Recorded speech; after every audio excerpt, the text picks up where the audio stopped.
ನಿಖರವಾದ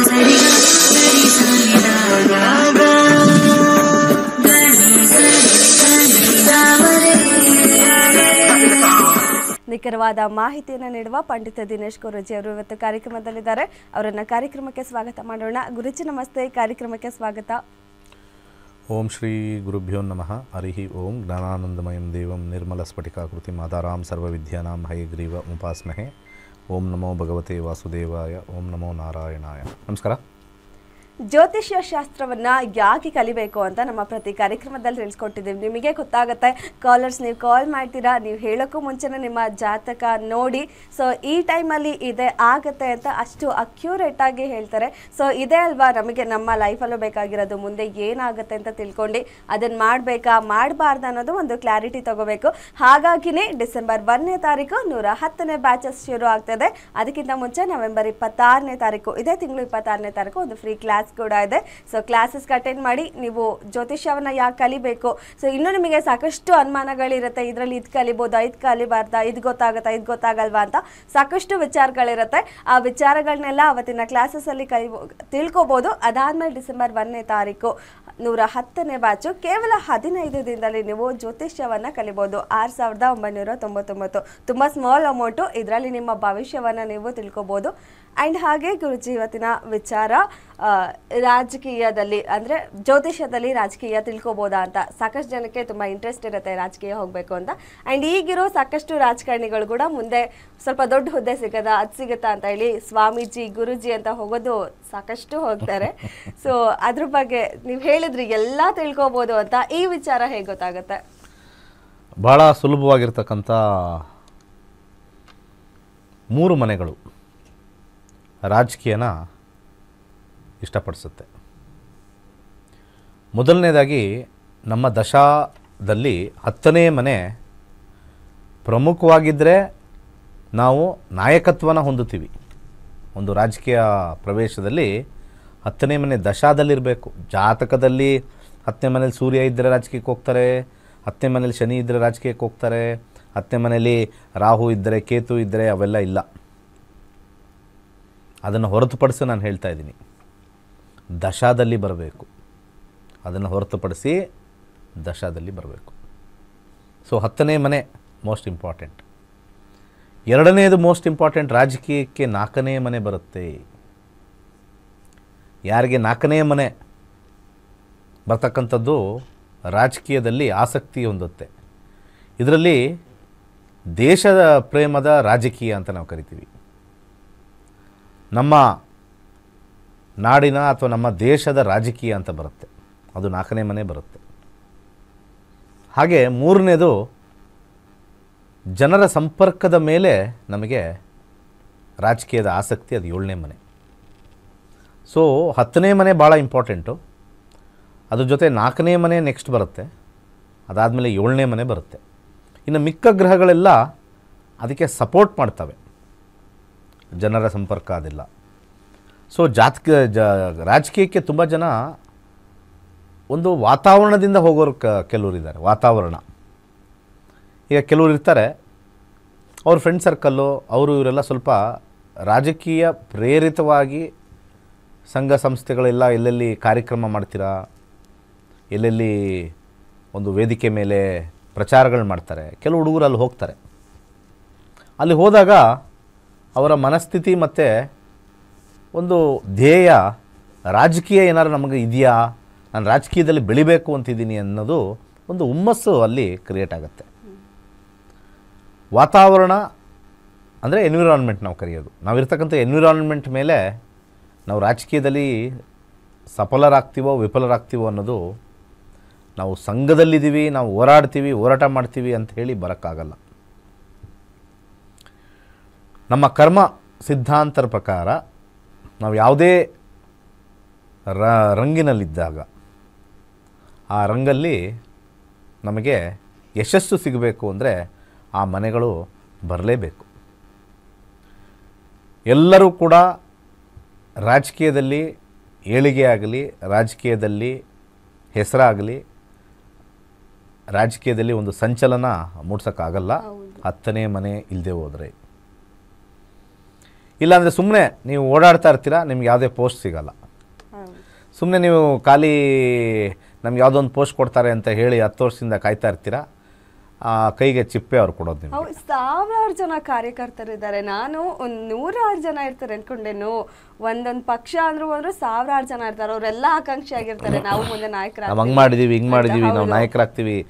ಒಂದು ಪಕ್ಷದಲ್ಲಿ ಒಂದು ಪೋಸ್ಟ್ ಬರುತ್ತೆ, ಈ ಜಿಲ್ಲಾಧ್ಯಕ್ಷ, ಅಧ್ಯಕ್ಷ, ಈ ಅಧ್ಯಕ್ಷ ಮೂವಿನೇ ಸಿಗೋದೇ ಕೌಂಟೇಬಲ್ ಇರೋದು ಸ್ಥಾನಗಳು. ಬಟ್ ಅಲ್ಲಿ ಕಾರ್ಯಕರ್ತರು ಓಡಾಡೋರು ಅಂತ ಸಾವಿರಾರು ಜನ ಇರ್ತಾರೆ. ಸೊ ಅಲ್ಲಿ ಒಂದು ಪೋಸ್ಟ್ಗೆ ಅರ್ಹರಾಗಿರ್ತಕ್ಕಂಥ ಒಂದು ವಿಚಾರ, ಒಂದು ಕೆಲಸನೂ ಮಾಡಿರ್ಬೇಕು. ಒಂದು ಅದನ್ನು ಯೋಗ್ಯತೆ ಅಂತ ಕರಿತೀವಿ.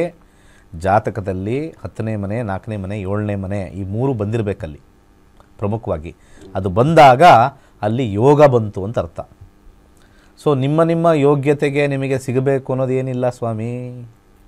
ಸುಮ್ಮನೆ ಫ್ರೀ. ಆಮೇಲೆ ಎಲ್ಲ ಬಂದವರೆಲ್ಲ ಬಂದಿದ್ದಾರೆ, ಅಯ್ಯೋ ಸುಮ್ಮನೆ ವೇಸ್ಟಾಗಿ 10 ವರ್ಷ ದುಡ್ದೆ, ಅವ್ರ ಹಿಂದೆ ಹೋದೆ, ಏನೇ ಮಾಡಿದೆ, ಏನೂ ಕೊಟ್ಟಿಲ್ಲ. ಈ ಕಡೆ ದುಡ್ಡು ನಾನು ಕೈಯಿಂದ ಖರ್ಚು ಮಾಡಿದೆ, ಟೈಮ್ ವೇಸ್ಟ್ ಮಾಡ್ಕೊಂಡೆ. ಎಷ್ಟೋ ಜನ ಒಳ್ಳೊಳ್ಳೆ ಕೆಲಸಗಳನ್ನ ಬಿಟ್ಟು ಕೆಲವರು ಜನಗಳ ಹಿಂದೆ ಹೋಗಿ ಹಾಳು ಮಾಡ್ಕೊಂಡಿದ್ದಾರೆ ನಿಮ್ಮ ಜೀವನ.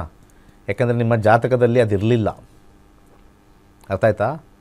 ಸೊ ಇದನ್ನು ಅನೇಕ ಜನರು, ಲಕ್ಷಾಂತರ ಜನ ಯುವಕರು ಇದರಿಂದ ಹಾಳಾಗಿದ್ದಾರೆ.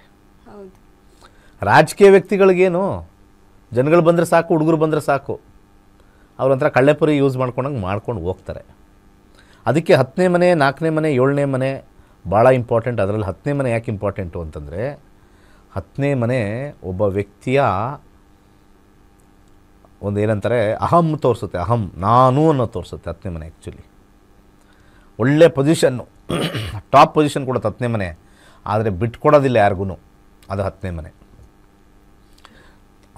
ಅವನ್ನ ಕೊಂದರೂ ಪರವಾಗಿಲ್ಲ, ನಾನಿರಬೇಕು ಅನ್ನೋ ಒಂದು ಅಭಿಮಾನ, ಒಂದು ದುರಾಭಿಮಾನ 10ನೇ ಮನೆಗೆ ಬರುತ್ತೆ. ಯಾಕಂದರೆ 10ನೇ ಮನೆ ಅನ್ನೋದು ಒಂದು ರಾಜನ ಸ್ಥಾನ. ರಾಜ ಅವನ ಸ್ಥಾನವನ್ನು ಬಿಟ್ಕೊಡಲ್ಲ ಯಾವಾಗಲೂ. ಆ ಸಮಯದಲ್ಲಿ ರಾಜನ ಕೈಯಲ್ಲಿ ಯಾವಾಗಲೂ ಕತ್ತಿ ಇರುತ್ತೆ.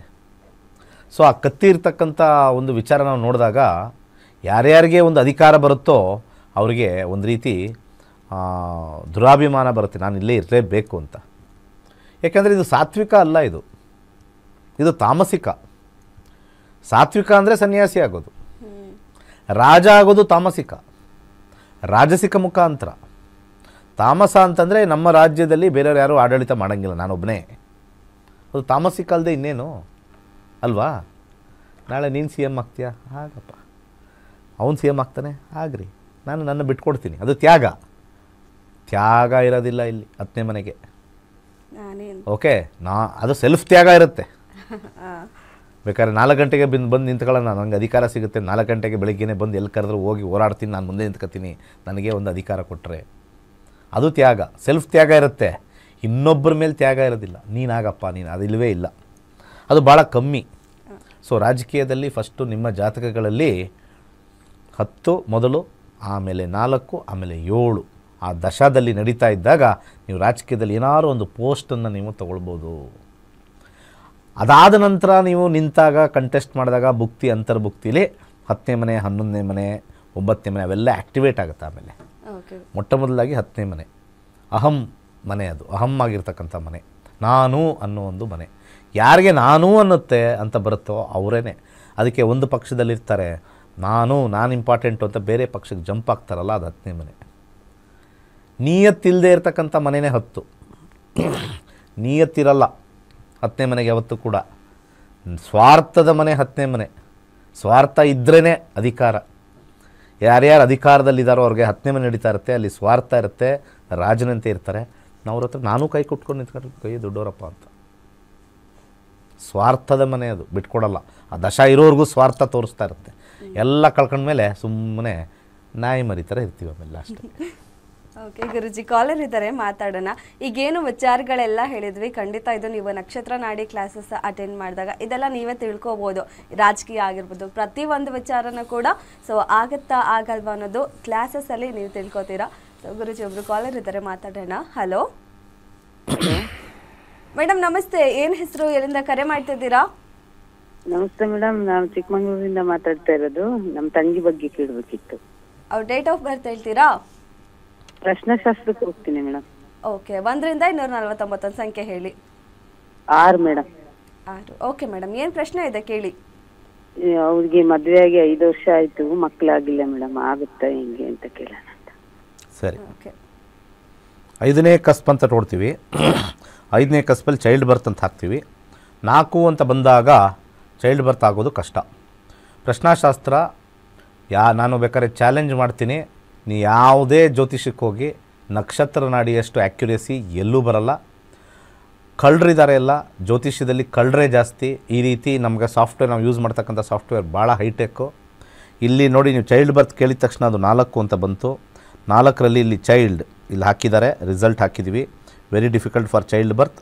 ಅಡಾಪ್ಷನ್ ಪಾಸಿಬಿಲಿಟಿ ಇದೆ ಅಥವಾ medically assisted child birth with difficulty ಅಂತ ಹಾಕಿದ್ದೀನಿ. ಅದು ಓದಿದ್ರೆ ಗೊತ್ತಾಗುತ್ತೆ. ಇದು result. Okay. Child birth is indicated as neutral. Doctor intervention is needed ಅಷ್ಟೇ, ನ್ಯಾಚುರಲ್ ಆಗಿ ಆಗೋದಿಲ್ಲ. IVF ಟ್ರೈ ಮಾಡಿದ್ರೂ ಗೊತ್ತಿಲ್ಲ, ಅದು ಸಕ್ಸಸ್ ಆಗುತ್ತೋ ಇಲ್ಲೋ ಗೊತ್ತಿಲ್ಲ. IU ಅಂತಿದೆ, ಅದೂ ಸಕ್ಸಸ್ ಆಗುತ್ತೋ ಗೊತ್ತಿಲ್ಲ. ಬಟ್ 4ನೇ ಮನೆ ಇಲ್ಲಿ ಕಸ್ಪಲ್ಲಿ ಮಕ್ಕಳಾಗಲ್ಲ ಅಂತ ಹೇಳಿದೆ. ನಮ್ಮ ಜ್ಯೋತಿಷ್ಯರು ಏನು ಜಸ್ಟ್ ಒಂದು ಪರಿಹಾರ ಟ್ರೈ ಮಾಡೋಕ್ಕೆ, ಮಕ್ಕಳಾಗಲ್ಲ ಅಂತ ಇದು ತೋರಿಸಿದೆ. ಈಗ ಅಬಾರ್ಷನ್ ಆಗಿದೆ ಅಂದರೆ ಮಕ್ಕಳು ಹುಟ್ಟಿದೆ ಅಂತ ಅರ್ಥನಾ? ಆಗಲ್ಲ ಅಂತ. ಓಕೆ, ಕರೆಕ್ಟ್ ಅಲ್ಲಮ್ಮ? ಹೌದು. ಅಬಾರ್ಷನ್ ಯಾವಾಗಾಯಿತು? ಮದುವೆ ಆಗಿ 1 ವರ್ಷದಲ್ಲಿ ಗುರುಜಿ. ಆಯಿತು, ವೆರಿ ಗುಡ್. ಈಗ 1 ವರ್ಷ ಆದಮೇಲೆ 4 ವರ್ಷ ಆಯ್ತಲ್ಲ, 5 ವರ್ಷ ಅಂದ್ರಲ್ಲ. ಈಗ 4 ವರ್ಷ ಏನಾಯಿತು? ಎಷ್ಟು ಸತಿ ಅಬಾರ್ಷನ್ ಆಯಿತು? ಆಗಿಲ್ಲ ಗುರುಜಿ, ಮತ್ತೇನಾಗಲೇ ಇಲ್ಲ. ಮತ್ತು ಈಗ ಕೇಳ್ತಾ ಇರತಕ್ಕಂಥ ಪ್ರಶ್ನೆ ಮುಂದಿನ ವಿಚಾರಕ್ಕೆ, ಹಿಂದಿನ ವಿಚಾರಕ್ಕಲ್ಲ ಅಲ್ಲಮ್ಮ. ಆಗುತ್ತಾ ಮುಂದೆ ಅಂತ ಕೇಳಿದಾಗ ಮುಂದಿನ ವಿಚಾರ ತಾನೇ ಇದನ್ನು ಹೇಳ್ತಾ ಇರೋದು. ಹಿಂದಿನ ವಿಚಾರ ಎಲ್ಲಿ ಹೇಳ್ತಾ ಇದೆ ಇದು? ಮತ್ತೆ ಅರ್ಶನವನ್ನ ದಾನ ಮಾಡಿ. ಹಂಗಾಗಿ ಆಗುತ್ತೆ, ಹಾಸ್ಪಿಟ್ಲಲ್ಲೆಲ್ಲ ಹಂಗಂದ್ರು ಗುರುಜಿ. ಒಂದ್ಸಲ ಆಗಿದ್ದೆಲ್ಲ ಮತ್ತೆ ಆಗ್ಬೋದು ಅಂತ ಹೇಳಿದ್ರು, ಅದರಿಂದ ಆ ಥರ ಕೇಳಿದ್ರು. ಈಗ ನಾನು ಏನು ಹೇಳಿದ್ದು ನಿಮಗೆ, ಡಾಕ್ಟರ್ ಟ್ರೈ ಮಾಡಬೇಕು ಅಂತಲೇ ಇಲ್ಲೂ ಹೇಳಿದೆ ಅಲ್ವಾ? ಕೃತಕವಾಗಿ ಆಗುತ್ತೆ, ನ್ಯಾಚುರಲ್ ಆಗಿ ಆಗಲ್ಲ ಅಂತ ಜಾತಕ ಹೇಳ್ತಾ ಇದೆ. ಕೃತಕ ಅಂದರೆ ಅರ್ಥ ಆಯ್ತಾ? ಗೊತ್ತಾಯ್ತು. ಮತ್ತೆ ಇನ್ನೆಸತಿ ಕೇಳ್ತೀರಾ? ಅದನ್ನೇ ಕೇಳಿದ್ದೆ ಕೇಳಿ. ಧನ್ಯವಾದ ಮೇಡಮ್ ಕರೆ ಮಾಡೋದಕ್ಕೆ. ಜ್ಯೋತಿಷ್ಯ ಶಾಸ್ತ್ರದಲ್ಲಿ ನೀವು ಏನೆಲ್ಲ ಕಲಿತೀರಾ ಅನ್ನೋದ್ರ ಬಗ್ಗೆ ಈ ವಿಡಿಯೋದಲ್ಲಿ ಸಂಪೂರ್ಣವಾಗಿದೆ, ನೋಡ್ಕೊಂಡು ಬನ್ನಿ. ಎಲ್ಲರಿಗೂ ನಮಸ್ಕಾರ. ವೈಜ್ಞಾನಿಕ ತಂತ್ರಜ್ಞಾನವನ್ನು ಒಳಗೊಂಡಿರುವ ನಕ್ಷತ್ರ ನಾಡಿ ಜ್ಯೋತಿಷ್ಯ ತರಗತಿಗಳಿಗೆ ಸುಸ್ವಾಗತ. ಈ ತರಗತಿಗಳಲ್ಲಿ ಪಂಡಿತ್ ದಿನೇಶ್ ಗುರೂಜಿ ಅವರು ಕಲಿಸಿಕೊಡುವ ವಿಚಾರಗಳೆಂದರೆ ನಮ್ಮ ಬ್ರಹ್ಮಾಂಡದ ಸೃಷ್ಟಿ, ವಿಷ್ಣುವಿನ ದಶಾವತಾರಗಳಲ್ಲಿ ವೈಜ್ಞಾನಿಕ ಆಧಾರ, 4 ಯುಗಗಳು, ಉತ್ತರ ಧ್ರುವದ ಪ್ರಾಮುಖ್ಯತೆ, ನಕ್ಷತ್ರಗಳು, ರಾಶಿಗಳು, ರಾಹು ಮತ್ತು ಕೇತು ಪುರಾಣ, ರಾಶಿ ಚಕ್ರದಲ್ಲಿ 27 ನಕ್ಷತ್ರಗಳ ಸ್ಥಾನ, ರಾಶಿ ಚಕ್ರದ ಡಿಗ್ರಿ ಲೆಕ್ಕಾಚಾರ, ನಕ್ಷತ್ರದ 108 ಪಾದಗಳು, ದಶಾ ಲೆಕ್ಕಾಚಾರ, ರಾಶಿ ಚಕ್ರದ ಗುಣಲಕ್ಷಣಗಳು, ಲಗ್ನದ ಪ್ರಾಮುಖ್ಯತೆ, ಲಗ್ನ ಲೆಕ್ಕಾಚಾರ, ದಿನಗಳಲ್ಲಿ ಲಗ್ನವನ್ನು ಕಂಡುಹಿಡಿಯುವ ಸರಳ ಲೆಕ್ಕಾಚಾರ, ಲಗ್ನದಿಂದ ವಿವಿಧ ಮನೆಗಳಲ್ಲಿನ ಗ್ರಹಗಳು, ನಕ್ಷತ್ರ ನಾಡಿ ತತ್ವಗಳು, ಗ್ರಹಾಧಿಪತಿ, ನಕ್ಷತ್ರಾಧಿಪತಿ, ಉಪ ನಕ್ಷತ್ರಾಧಿಪತಿ ಲೆಕ್ಕಾಚಾರ, ಪ್ರಶ್ನಾಶಾಸ್ತ್ರದ ಮುಖೇನ 249 ವಿಭಾಗಗಳ ಲೆಕ್ಕಾಚಾರ, ವಿಶ್ಲೇಷಣೆಯಲ್ಲಿ ದಶಾ, ಭುಕ್ತಿ, ಅಂತರ್ಭುಕ್ತಿಯ ಅರ್ಥ, ಜಾತಕದಲ್ಲಿ, ಶಿಕ್ಷಣದಲ್ಲಿ ಆಯ್ದುಕೊಳ್ಳಬಹುದಾದ ಕೋರ್ಸ್, ಪಡೆಯಬಹುದಾದ ಶೇಕಡವಾರು ಯಶಸ್ಸು, ಉದ್ಯೋಗ ಅಥವಾ ವ್ಯವಹಾರದಲ್ಲಿ ಕ್ಷೇತ್ರದ ಆಯ್ಕೆ, ವ್ಯವಹಾರದಲ್ಲಿ ಯಶಸ್ಸಿನ ಲೆಕ್ಕಾಚಾರ, ಮದುವೆ ವಿಚಾರದಲ್ಲಿ ಸಂಯೋಗಗಳು, ತೊಂದರೆಗಳು, ವಿಚ್ಛೇದನ, ಸಂತಾನದಲ್ಲಿ ತೊಂದರೆಗಳು, ವಿಳಂಬವಾಗುವುದು, ಆಸ್ತಿ ಅಥವಾ ವಾಹನ ಖರೀದಿಯಲ್ಲಿನ ಸಮಯವನ್ನು ತಿಳಿಯುವುದು, ಆರೋಗ್ಯ ವಿಚಾರಗಳಲ್ಲಿ ಶುಭ ಅಶುಭ ಸಮಯದ ಲೆಕ್ಕಾಚಾರ, ಆರೋಗ್ಯ ಸಮಸ್ಯೆಗಳು ಉಂಟಾಗುವ ಸಮಯ ಮುಂತಾದ ವಿಚಾರಗಳ 3 ಹಂತಗಳಲ್ಲಿ ಶುಭ ಅಶುಭ ಸಂಯೋಗಗಳ ವಿಭಜನೆ, ಪವರ್ ಪೊಸಿಷನ್, ಪುಷ್ಪಲ್ ಸಿದ್ಧಾಂತ, ಗೋಚಾರದ ವಿಶ್ಲೇಷಣೆ, ಆಯ್ದ ಸೆಲೆಬ್ರಿಟಿಗಳ ಜಾತಕಗಳ ವಿಶ್ಲೇಷಣೆ, ಪರಿಹಾರಗಳು, ರತ್ನಗಳು, ರುದ್ರಾಕ್ಷಿಗಳು, ಮಂತ್ರ, ಕಲರ್ ಥೆರಪಿ, ದಾನದ ಪರಿಕಲ್ಪನೆ, ಇನ್ನು ಅನೇಕ ವಿಚಾರಗಳ ಬಗ್ಗೆ ಅತ್ಯಂತ ಸರಳವಾಗಿ ಗುರೂಜಿಯವರು ತರಗತಿಯಲ್ಲಿ ಕಲಿಸಿಕೊಡುತ್ತಾರೆ. ಈ ತರಗತಿ ಜೊತೆಗೆ ಅತ್ಯಾಧುನಿಕ ತಂತ್ರಜ್ಞಾನದಿಂದ ಬಳಕೆಯಲ್ಲಿರುವ ಗೋಲ್ಡ್ ಟ್ರೀ ಆಸ್ಟ್ರೋ ಆಪ್ ಮೂಲಕ ಜಾತಕವನ್ನು ಪರಿಶೀಲಿಸುವ ಸುಲಭವಾದ ತಂತ್ರಗಳನ್ನು ಗುರೂಜಿಯವರು ತಿಳಿಸಿಕೊಡುತ್ತಾರೆ. ಜೀವನಕ್ಕೆ ಅತ್ಯಗತ್ಯವಾಗಿರುವ ವಿಚಾರಗಳನ್ನು ತಿಳಿಯಲು ಇಂದೇ ಈ ನಕ್ಷತ್ರ ನಾಡಿ ತರಗತಿಯನ್ನು ಸೇರಿ ನಿಮ್ಮ ಜೀವನದ ವಿಚಾರಗಳಿಗೆ ಮಾರ್ಗದರ್ಶಕವಾಗಿರುವ ಜ್ಯೋತಿಷ್ಯವನ್ನು ಅಳವಡಿಸಿಕೊಳ್ಳಿ. ಹೆಚ್ಚಿನ ಮಾಹಿತಿಗೆ ಇಂದೇ ನಮ್ಮ ನಕ್ಷತ್ರ ನಾಡಿಯನ್ನು ಸಂಪರ್ಕಿಸಿ. ಧನ್ಯವಾದಗಳು. ಕೈಲಾಶ್ ಯಂತ್ರವು ಪುರಾತನವಾದ, ಪ್ರಾಚೀನವಾದ, ಅತ್ಯಂತ ಶಕ್ತಿಶಾಲಿಯಾದ ಯಂತ್ರವಾಗಿದೆ. ಸುಮಾರು 800ರಿಂದ 1000 ವರ್ಷಗಳ ಹಿಂದೆ ಹಲವಾರು ಸಂಯೋಗಗಳಿಂದ ರಚಿಸಲ್ಪಟ್ಟಿರುವ ವಿಶೇಷವಾದ ಯಂತ್ರವೇ ಈ ಕೈಲಾಶ್ ಯಂತ್ರ. ಈ ಕೈಲಾಶ್ ಯಂತ್ರದ ಮಧ್ಯ ಭಾಗದಲ್ಲಿ ಬರುವಂತಹ ಕೋರ್ ಭಾಗದಲ್ಲಿರುವಂತಹ ಸಂಖ್ಯಾಶಾಸ್ತ್ರದ ಲೋಶೋ ಗ್ರಿಡ್, ಈ ಕೋರ್ ಸುತ್ತ ಬರುವಂತಹ 12 ಪ್ರಾಣಿಗಳು ಚೀನಿ ವಿಶೇಷ ಪ್ರಾಣಿಗಳು, ಅನಿಮಲ್ ಸ್ಪಿರಿಟ್ ಅನ್ನು ಸೂಚಿಸುತ್ತದೆ. ಅದರ ಸುತ್ತ ಇರುವಂತಹ ವಿಶೇಷವಾಗಿರುವಂತಹ ಮಂತ್ರ, ಅದರ ಸುತ್ತ 4 ಅಂಶಗಳಾದ ಓಂ, ಸ್ವಸ್ತಿಕ್, ತ್ರಿಶೂಲದ ಶಿವನ ಅಂಶದಿಂದ ದಿಗ್ಬಂಧನವಾಗಿದೆ. ಈ ಕೈಲಾಶ್ ಯಂತ್ರದಲ್ಲಿ ಬರುವಂತಹ ಮಂತ್ರವನ್ನು ಪ್ರತಿ ಸೋಮವಾರ 108 ಬಾರಿ ಜಪಿಸುವುದರಿಂದ ಮತ್ತು ಕೆಂಪು ಹೂಗಳಿಂದ ಪೂಜಿಸುವುದರಿಂದ ಹೆಚ್ಚಿನ ಧನಾತ್ಮಕ ಶಕ್ತಿಯನ್ನು ಪಡೆಯುವುದರ ಜೊತೆಗೆ ಜೀವನದಲ್ಲಿ ನೆಮ್ಮದಿ, ಹಣಕಾಸು, ಆರೋಗ್ಯ, ವಿದ್ಯಾಭ್ಯಾಸದಲ್ಲಿ ಯಶಸ್ಸನ್ನು ಗಳಿಸಬಹುದಾಗಿದೆ. ಈ ಯಂತ್ರಕ್ಕಾಗಿ ಇಂದೇ ನಮ್ಮ ನಕ್ಷತ್ರ ನಾಡಿ ತಂಡವನ್ನು ಸಂಪರ್ಕಿಸಿ. ಧನ್ಯವಾದಗಳು. ಕಾರ್ಯಕ್ರಮಕ್ಕೆ ಮತ್ತೊಮ್ಮೆ ಸ್ವಾಗತ. ಗುರುಜಿ ಮತ್ತೊಬ್ರು ಕಾಲರ್ ಇದ್ದಾರೆ, ಮಾತಾಡೋಣ. ಹಲೋ ಹಲೋ ಸರ್, ನಮಸ್ತೆ. ಏನ್ ಹೆಸರು, ಎಲ್ಲಿಂದ ಕರೆ ಮಾಡ್ತಾ ಇದ್ದೀರಾ? ನಾವು ದಾವಣಗೆರೆಯಿಂದ ಮಾಡ್ತಾ ಇದೀವಿ ಮೇಡಮ್, ಚಿದಾನಂದ ಅಂತ. ಓಕೆ ಸರ್, ಯಾರ ಬಗ್ಗೆ ಕೇಳಬೇಕಿತ್ತು? ನನ್ನ ಬಗ್ಗೆನೇ ಕೇಳಬೇಕಿತ್ತು ಮೇಡಮ್. ಡೇಟ್ ಆಫ್ ಬರ್ತ್ ಹೇಳಿ. 10/10/65. 10/10/65. ಓಕೆ. ಹುಟ್ಟಿದ ಸಮಯ? 6:20 ಸಾಯಂಕಾಲ. ಓಕೆ. ಹುಟ್ಟಿದ ಊರು? ಹುಟ್ಟಿದ ಊರು ಇದು ಮೇಡಮ್ ಮೀನಿಗೆರೆಹಳ್ಳಿ. ಅಲ್ಲ, ಸ್ವಲ್ಪ ಮೇನ್ ಸಿಟಿ ಹೇಳಿ. ಮೀನಿಗೆರೆಹಳ್ಳಿ. ತಾಲೂಕ್ ಆ ಥರ ಹೇಳಿ. ಏನ್ ಮೇಡಮ್? ತಾಲೂಕ್ ಹೇಳಿ. ತಾಲೂಕ್ ಜಗಳೂರು ತಾಲೂಕ್. ಜಗಳೂರು. ಓಕೆ. ಏನ್ ಪ್ರಶ್ನೆ ಇದೆ ಕೇಳಿ ಸರ್. ಮೇಡಮ್, ಮನೆ ವಿಚಾರದ ಬಗ್ಗೆ, ಮನೆ ಕಟ್ಸೋ ವಿಚಾರ ಬಗ್ಗೆ, ಕಟ್ಸ್ತೀವೋ ಇಲ್ಲೋ ಏನು, ನನಗೆ ಅದೃಷ್ಟ ಐತೋ ಇಲ್ಲೋ ಅಂತ ಕೇಳ್ಬೇಕಿತ್ತು ಮೇಡಮ್. ಓಕೆ, ಗುರುಜಿ ಇದ್ದಾರೆ, ಮಾತಾಡಿ. 2024ಕ್ಕೆ ಮಂಗಳ ಮುಗಿದು ರಾಹು ದಶೆ ಪ್ರಾರಂಭವಾಗಿದೆ. ರಾಹು ದಶೆಯಲ್ಲಿ 4ನೇ ಮನೆ ಅನ್ನೋದು ಭಾಳ ಇಂಪಾರ್ಟೆಂಟಾಗಿ ಬರ್ತಕ್ಕಂಥದ್ದು. ನಿಮಗೆ ಯೋಗ ಮುಂಚೆ ಇತ್ತು, ಯಾಕೆ ಕೈ ತಪ್ಪಿದೆ ಅನ್ನೋದು ನಿಮ್ಮ ವಿಚಾರಕ್ಕೆ ಬಿಟ್ಟಿದ್ದು. ಯಾವ ಸಮಯದಲ್ಲಿತ್ತು ಅಂತ ಹೇಳ್ತೀನಿ. 2018ರಿಂದ 2024 ಒಳಗಡೆ ಆ ಯೋಗ ಇತ್ತು. 2017 ಅಕ್ಟೋಬರ್ ನಂತರ ಅಂದರೆ 18ರಿಂದ 24ಕ್ಕೆ ನಿಮಗೆ ತಗೊಳ್ಳೋ ಅಂಥ ಒಂದು ಯೋಗ ಭಾಗ್ಯ ಇತ್ತು. ಅದನ್ನು ಮನಸ್ಥಿತಿಯಿಂದ, ಪರಿಸ್ಥಿತಿಯಿಂದ ತಗೊಳ್ಳದೇ ಇರೋ ಸಾಧ್ಯತೆ ಇರುತ್ತೆ. ಆ ಟೈಮಲ್ಲಿ ಇತ್ತು. ಆದರೆ ರಾಹು ದಶೆಯಲ್ಲಿ ನಿಮಗೆ ಇನ್ನೂ ಕೂಡ ಮುಂದೆ ಹೋಗಿ ಸ್ವಲ್ಪ ಈ ಒಂದು ಪ್ರಿಡಿಕ್ಷನಲ್ಲಿ ತೋರಿಸ್ತೀನಿ ನೋಡಿ. ಇಲ್ಲಿ ನೀವು ಡಿಸ್ಪ್ಲೇಲಿ ನೋಡ್ಬೋದು. ಇಲ್ಲಿ ನಾವು ಪ್ರಾಪರ್ಟಿ ವೆಹಿಕಲ್ ಹಾಕ್ತೀವಿ. ಪ್ರಾಪರ್ಟಿ ವೆಹಿಕಲ್ ಈಗ ನಡೀತಾ ಇರ್ತಕ್ಕಂಥ ದಶದಲ್ಲಿ ಪರ್ಚೇಸ್ ಆಫ್ ಪ್ರಾಪರ್ಟಿ ತೋರಿಸ್ತಾ ಇಲ್ಲ, 0 ಇದೆ, ಡ್ಯಾಶ್ ಆಗೋಯ್ತು, ಅಂದರೆ ಕಷ್ಟ. ಸೊ ಹಿಂದಿನ ವಿಚಾರದಲ್ಲಿ ಮಂಗಳನಲ್ಲಿ ಒಂದು ಯೋಗ ಇತ್ತು. ಯಾಕೆಂದರೆ ಪ್ಲ್ಯಾನೆಟ್ ಡಿನೋಟ್ಸ್ ಪ್ರಾಪರ್ಟಿ ಅಂತ ನಾವು ಹೇಳ್ಕೊಡ್ತೀವಿ ಕ್ಲಾಸಸ್ಸಲ್ಲಿ ಮಂಗಳ ಡಿನೋಟ್ ಮಾಡುತ್ತೆ. ಇದರಲ್ಲೂ ಕೂಡ ಪರ್ಚೇಸ್ ಇಲ್ಲದೆ ಇರೋದ್ರಿಂದ ಬಂದಿರುತ್ತೆ. ಒಂದಷ್ಟು ಸೈಟ್ ನೋಡಿರ್ತೀರ, ಆಮೇಲೆ ಯಾಕೋ ಇಲ್ಲಿ ಪವರ್ ಇಲ್ಲದೆ ಇರೋದ್ರಿಂದ ಇದು ಕೂಡ ಕ್ವಶನ್ ಮಾರ್ಕ್ ಆಗಿ ಹೊಟ್ಟೋಗಿರುತ್ತೆ. ನೆಕ್ಸ್ಟು ಭುಕ್ತಿಯಲ್ಲಿ ನೋಡಬೇಕಷ್ಟೇ. ಈಗ ನೆಕ್ಸ್ಟು ಗುರುಭುಕ್ತಿಯಲ್ಲೂ ಕೂಡ ಪರ್ಚೇಸ್ ಆಫ್ ಪ್ರಾಪರ್ಟಿ ತೋರಿಸ್ತಾ ಇಲ್ಲ.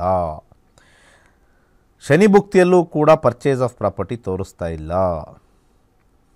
ಇನ್ನು ಬುಧನಲ್ಲಿ ಏನಾದರೂ ತೊಗೊಳ್ಬೇಕು ಅಂತಂದರೆ ಇಲ್ಲಿಂದ 2ರಿಂದ 3 ವರ್ಷ ಕಾಯಲೇಬೇಕು. ಭಾಳ ಲೋ ಬಂದಿದೆ, ಕಷ್ಟ. ಒಳ್ಳೆಯದಾಗಲಿ. ಧನ್ಯವಾದ ಸರ್ ಕರೆ ಮಾಡೋದಕ್ಕೆ. ಮತ್ತೊಬ್ರು ಕಾಲರ್ ಇದ್ದಾರೆ. ಹಲೋ ಹಲೋ, ನಮಸ್ತೆ ಮೇಡಮ್. ನಮಸ್ತೆ. ಏನು ಹೆಸರು, ಎಲ್ಲಿಂದ ಕರೆ ಮಾಡ್ತಾ ಇದ್ದೀರಾ? ಮೀನಾಕ್ಷಿ ಅಂತ, ಹಾಸನಿಂದ ಮೇಡಮ್. ಓಕೆ. ಯಾರ ಬಗ್ಗೆ ಕೇಳಬೇಕಿತ್ತು?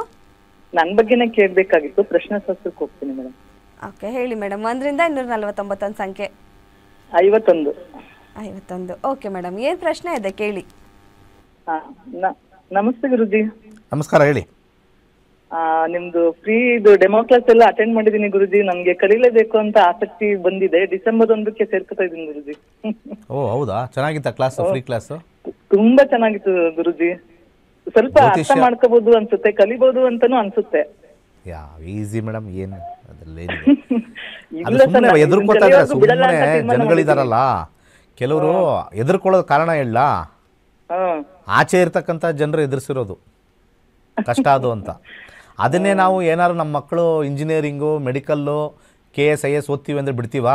ಓದು ಚೆನ್ನಾಗಿ ಓದ್ಬಿಡು ಅಂತ ಅಲ್ಲಿರ್ತೀವಲ್ವಾ? ಹೌದು ಸರ್, ಹೌದು. ಅದಕ್ಕಿಂತ ಕಷ್ಟದ್ದು ಏನಿಲ್ಲ. ಇದು ವೆರಿ ಸುಮ್ಮನೆ ಒಂದು ನಾಲೆಡ್ಜ್ ಅಷ್ಟೇ, ಒಂದು ಜ್ಞಾನ ಇದು ಅಷ್ಟೇ. ಇದು ಕಲಿಕೆಗಿನ ಒಂದು ಜ್ಞಾನ. ಹೇಗೆ ಬ್ರಹ್ಮಾಂಡ ಸೃಷ್ಟಿಯಾಗಿದೆ, ಹೇಗೆ ಕುಂಡಲಿಗಳು ಬರುತ್ತೆ, ಅವೆಲ್ಲ ಅದಕ್ಕೆ ಕಲ್ತಿರೋದು. ಈಗ ಪ್ರಶ್ನೆ ಏನು? ಹೌದು ಸರ್. ನನ್ನ ಪ್ರಶ್ನೆ ಗುರುಜಿ, ನಂಗೆ ತುಂಬಾ ದಿವಸಗಳಿಂದ ಒಂದು ಆಸೆ ಇತ್ತು 2 ವೀಲರ್ ಕಲಿಬೇಕು ಅಂತ. ಅದ್ ನನ್ಗೀಗ 60+ ಆಗಿದೆ. ನಾನ್ ಕಲೀಲ ಅಥವಾ ಬೇಡವಾ, ತೊಂದರೆ ಆಗ್ತದ್ರಿಂದ ಅಂತ ಕೇಳ್ಬೇಕಿತ್ತು ಗುರುಜಿ. 5ನೇ ಮನೆ ಮತ್ತು 4ನೇ ಮನೆ ಮತ್ತು 4ನೇ ಶುಕ್ರನ ಒಂದು ಅಂಶದಲ್ಲಿ ಬಂದಿದೆ. ಇದು ಒಂದು ಏನಂತಾರೆ ಇದಕ್ಕೆ, ಒಂದು ಪ್ರಾಪರ್ಟಿ ಮತ್ತು ವೆಹಿಕಲಲ್ಲಿ ನೋಡ್ತೀವಿ. ಶುಕ್ರ ನೀವು ಕೇಳಿರ್ತಕ್ಕಂಥ ಪ್ರಶ್ನೆ ಸತ್ಯವಾಗಿದೆ ಅಂತ ಇಲ್ಲಿ ನಾವು ನೋಡ್ತೀವಿ. ಶುಕ್ರನ 4ನೇ ಮನೆ ಬಂದಿದೆ. 5 ಕಲಿಯೋದು ಸ್ವಲ್ಪ ಕಷ್ಟ. ಯಾಕೆ 5 ಕಷ್ಟ ಅಂತಂದರೆ, ಮಂಗಳ ಇಸ್ ದಿ ಕಾರಕ ಫಾರ್ ಧೈರ್ಯ. ನಿಮಗೆ ಧೈರ್ಯನೇ ಇಲ್ಲ. ಧೈರ್ಯ ಮಾಡಿದ್ರೆ ಆಗ್ಬಿಡುತ್ತೆ. ಆ 5ನೇ ಮನೆ ಯಾಕೆ ರೆಡ್ ತೋರಿಸಿದೆ ಅಂದ ಕಾರಣನೇ ಅದು. ಧೈರ್ಯ ಇಲ್ಲ, ಅದೇನೋ ಬಿದ್ದು ಬಿಡ್ತೀವೋ, ಫೋಬಿಯಾ ಅಂತ ಕರೀತೀವಿ. ಫೋಬಿಯಾ, ಭಯ. ಎಲ್ಲೋ ಗುದ್ದು ಬಿಡ್ತೀನೋ, ಬಿದ್ದು ಕಾಲು ಮುರ್ಕೊಂಡ್ಬಿಟ್ರೆ ಆಲ್ರೆಡಿ 60 ಆಗಿದೆ, ಯಾರು ನೋಡ್ಕೊಳ್ಳೋದಿಲ್ಲ. ಈ ರೀತಿ ಆಲೋಚನೆಗಳೆಲ್ಲ 5ನೇ ಮನೆ ತೋರಿಸುತ್ತೆ. ಅರ್ಥ ಆಯ್ತಾ? ಸೊ ಆ ಕಾರಣದಿಂದನೇ ನಾವಿಲ್ಲಿ ಪ್ರಾಪರ್ಟಿ ವೆಹಿಕಲ್ ಅಲ್ಲಿ ನಾವು ಡಿಫಿಕಲ್ಟ್ ಅಂತ ನಾವು ಹೇಳ್ತೀವಿ. ಅರ್ಥ ಆಯ್ತಾ? ಸೊ ನೀವೇ ಓಡಿಸೋಕ್ಕೆ ಸ್ವಲ್ಪ ಕಷ್ಟ. ಓಕೆ, ಯಾಕಂದ್ರೆ 5ನೇ ಮನೆ ಇಲ್ಲಿ ನಾವು ಇದರಲ್ಲೇ ನಾವೆಲ್ಲ ಸ್ಕ್ರಿಪ್ಟ್ ಓದ್ಬಿಡ್ಬೋದು. 5 ಅಂದರೆ ಅಲ್ಲಿ ಪ್ರಾಪರ್ಟಿ ವೆಹಿಕಲ್ ಇಲ್ಲ ಅಂತ. Sale of property, sale of vehicle ಅಂದ್ರೆ ನಿಮ್ಮ ಹತ್ರ ಗಾಡಿ ಇಲ್ಲ ಅಂತ ಅರ್ಥ. ಗಾಡಿ ಇಲ್ಲ ಗುರುಜಿ, ಕರೆಕ್ಟ್. ಕಲ್ತ್ಬಿಟ್ಟು ತಗೊಳ್ಳೋಣ ಅಂತಿದ್ದೆ ಅಷ್ಟೇ. ಇಲ್ಲ ಬಿಡ್ರಿ, ಅದಕ್ಕೆ ನೀವು ಕಲಿಯಕ್ಕೆ ಬರ್ತಾ ಇದ್ದೀರಾ, ಅದು ಬಿಡಿ. ಜ್ಯೋತಿಷ್ಯ ಕಲ್ತು ಒಳ್ಳೆ ಗಾಡಿ ಓಡಿಸಿ ಜ್ಯೋತಿಷ್ಯದಲ್ಲಿ.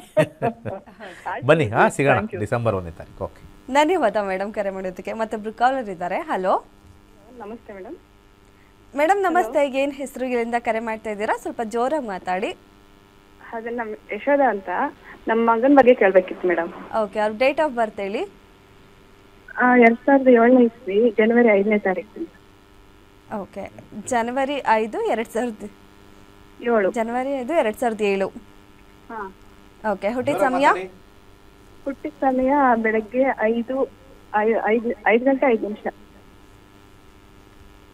ಓಕೆ, ಹುಟ್ಟಿದೂರು? ಹುಟ್ಟಿದೂರು ಚನ್ನಗಿರಿ ತಾಲೂಕು. ಚನ್ನಗಿರಿ. ಓಕೆ ಮೇಡಮ್, ಏನ್ ಪ್ರಶ್ನೆ ಇದೆ ಕೇಳಿ. ಅದೇ ಒಂದು ದೀಪಾವಳಿ ಹಬ್ಬದ ಮುಂದೆ ಬೈಕಲ್ ಬಿದ್ದಿದ್ದ, ಸ್ವಲ್ಪ ಕೇಳೋಣ ಅಂತ. ಅಂದ್ರೆ ನೀಟಾಗಿ ಕೇಳಿ, ಏನಾಗಿದೆ, ಮೇಡಮ್ ಏನ್ ಸ್ವಲ್ಪ ಕೇಳಬೇಕು ಅಂತ ಜೋರಾಗಿ ಕೇಳ್ತೀರಾ? ಮಾತಾಡಿ. ಈಗ ನಿಮ್ ಡೇಟ್ ಆಫ್ ಬರ್ತ್ ಕೊಟ್ಟಿರೋದು 5 ಜನವರಿ 2007, ಕರೆಕ್ಟಾ? ಅವ್ರದ್ದು ರಾಶಿ ಬಂದ್ಬಿಟ್ಟು ಕರ್ಕಾಟಕ ರಾಶಿ, ಪುಷ್ಯ ನಕ್ಷತ್ರ, ಸರಿನಾ? ಹೌದು ಸರ್.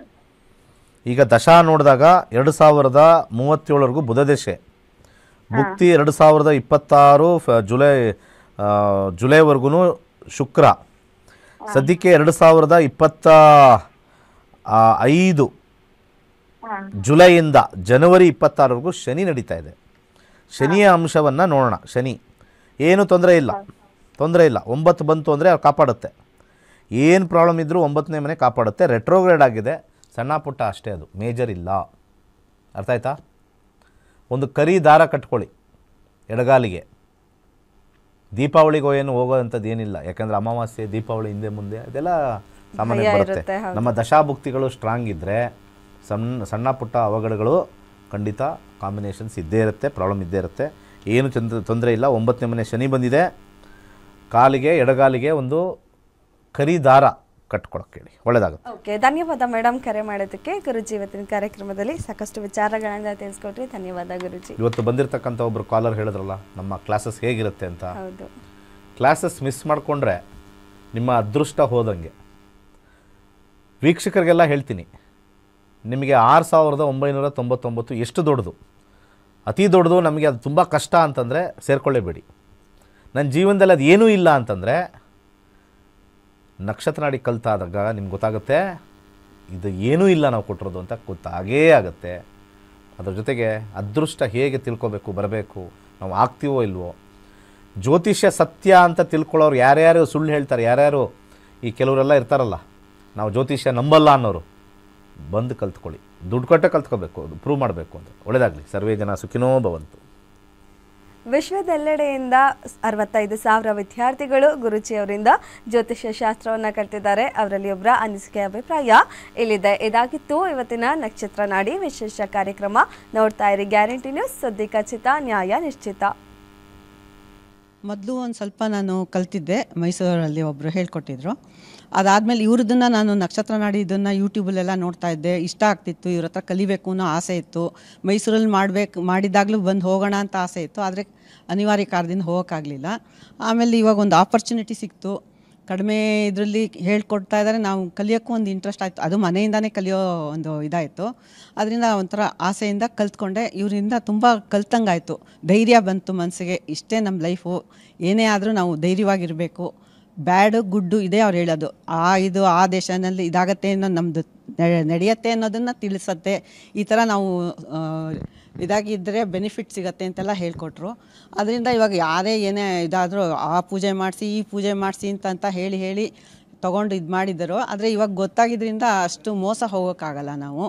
ಅದರಿಂದ ಒಂದು ಹೇಳೋದೇನೆಂದರೆ ಎಲ್ಲರೂ ಕಲಿತು ಗೊತ್ತಾಗತ್ತೆ ನಮ್ಮ ಜೀವನ ಏನು ಅನ್ನೋದು ಗೊತ್ತಾಗತ್ತೆ ಇದರಿಂದ ಅಂತ ನನ್ನ ಅನಿಸಿಕೆ.